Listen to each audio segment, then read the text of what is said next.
Friends, स्वागत आहे तुमचं आपल्या कुकिंग विथ कांचन या चॅनलमध्ये। आणि आज आपण चुरमा लाडू करणार आहोत। आता लवकरच बाप्पाचं आगमन होणार आहे, गणपती बाप्पांचं। तर आपण आता हे चुरमा लाडू कसे करायचे, नेहमीच आपण मोदक करतो, तर थोडं वेगळं काहीतरी करूया ट्राय आज आपण। तर हा आपण चुरमा लाडू करणार आहोत। त्यासाठी ना मी इथं एक रवा असतो ना, तशा पद्धतीने आपण हे दळून आणलेलं हे गव्हाचं पीठ आहे, बारीक रवाळ असं दळून घेतले।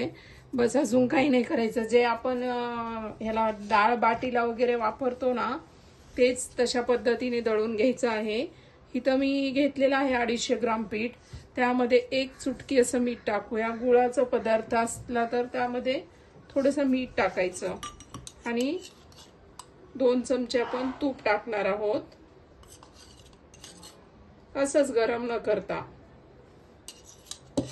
ह्याला आता ना छान मिक्स करून घेऊया आपण।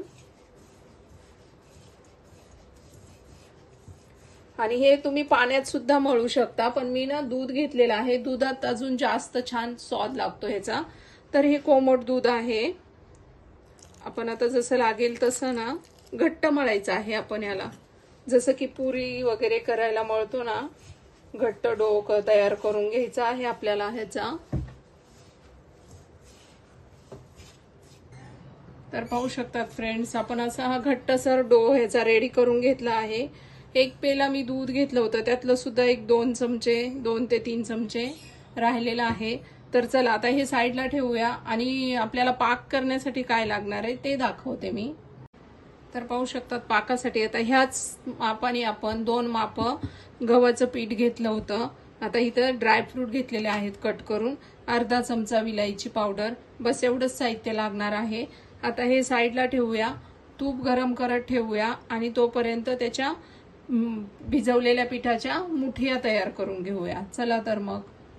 आणि पाहू शकतात फ्रेंड्स, आपले हे सर्व बनून झाल्यात। शक्यतो ना अशा प्रकारच्या मुठिया असतात, ह्याला मुठिया म्हणतात, पण आपण ह्याला असा खोलगट आकार दिलाय कारण ते आतपर्यंत फ्राय झाले पाहिजेत, कच्चे नाही राहिले पाहिजेत। त्यामुळे आपण जास्त प्रेस केलेला आहे याला। आणि आता हे आपण फ्राय करून घेऊया, रेडी करून झालेलं आहे। चला तर मग फ्राय करायला घेऊया। पाहू शकतात आता आपलं हे तूप सुद्धा छान गरम झालेलं आहे। तर आता आपण यामध्ये ना मुठिया सोडून घेऊया। अगदी खूप जास्त पण नाही, 4 वगैरे 3-4, कढई तुमची किती मोठी तितपतच आपल्याला त्या सोडून घ्यायच्या आहेत। आणि मीडियम गॅसवरतीच आपल्याला ह्याला छान फ्राय करायचं आहे।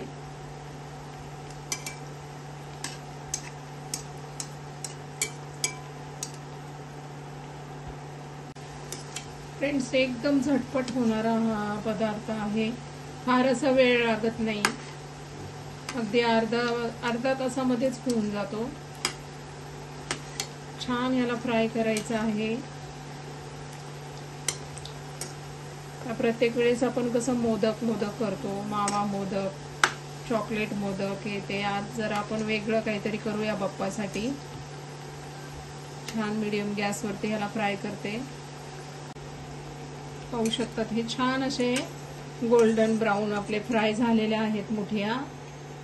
आता ह्याला काढून घेऊया आणि अशा प्रकारेच आपण ह्या सर्व मुठियांना फ्राय करून घेऊया। आणि पाहू शकतात आता मिक्सर मध्ये आपण पुन्हा याचा छान सुरा करून घेतलेला आहे। जसं आपण पीठ मळलं होतं पुन्हा त्याच फॉर्म मध्ये आपण ह्याला रेडी केलेला आहे। चला तर आता पाक करून घेऊया। चला तर कढई गरम करत ठेवली आहे, त्यामध्ये हा गूळ टाकून घेऊया। आणि जास्त नाही, आपल्याला फक्त 1-2 चमचे पाणी टाकायचं याच्यामध्ये, कारण गूळ खाली चिटकणार नाही त्यासाठी पाणी टाकलेलं आहे।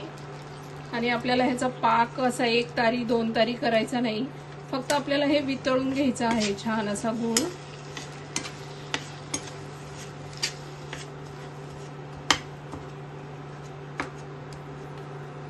छान आपण ह्याला ना मिक्स करून घेऊया। गूळ वितळत आहे, त्यामध्येच आपण हे ड्रायफ्रूट टाकून घेऊया।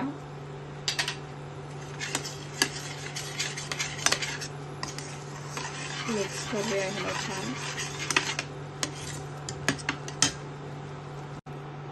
पाहू शकतात आता हा पाक म्हणजे पाक नाही रेडी केला आपण, गूळ वितळून घेतलेला आहे. आता ह्यामध्ये आपण सर्व आपण चुरा तयार केला होता ना तो टाकून घेणार आहोत.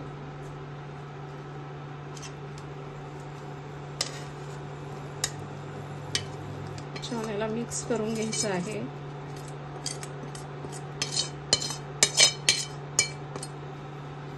आता ह्यामध्ये आपल्याला विलायची पावडर टाकायची आहे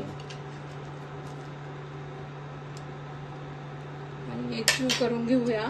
गॅस मी अजून बंद केलेला नाहीये, अगदी मंद गॅसवरतीच चाललेला आहे हे सर्व प्रोसिजर आपली. छान याला मिक्स करायचं आहे आपल्याला.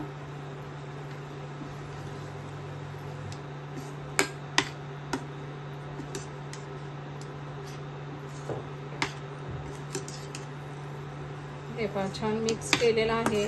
आता आपण गॅस बंद करूया आणि एक ह्याला ना 5 ते 10 मिनिटं आपण झाकून ठेवूया, म्हणजे हे छान मुरल्या जाईल गुळ. ह्यामध्ये गुळाच्या पाकात हे छान मुरल्या जातं आणि मग त्यानंतर लाडू वळायला घेऊया आपण. आता मी गॅस बंद केलेला आहे आणि झाकून ठेवते याला.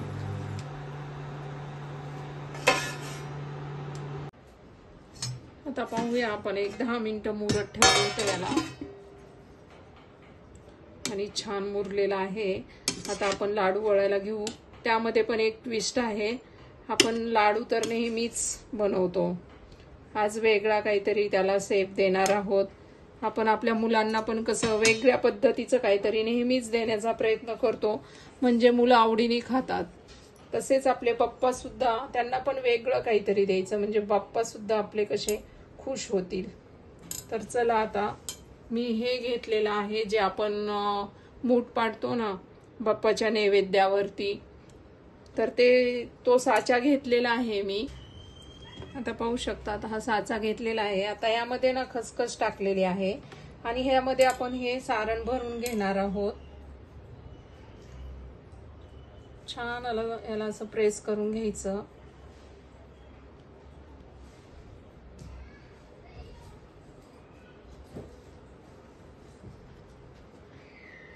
पोकळ नाही ठेवायचं, छान भरपूर असं सारण टाकून प्रेस करून घ्यायचं. पाहू शकतात आता ह्याला असं हे केलं ना, हे पहा किती छान निघालेला आहे हा मोदकाचा आकार आणि किती सुंदर दिसतंय. एक वेगळ्या प्रकारचा आकार दिलेला आहे आपण ह्याला. तर चला आता ह्या पद्धतीनेच आपण सर्व हे करून घेऊया.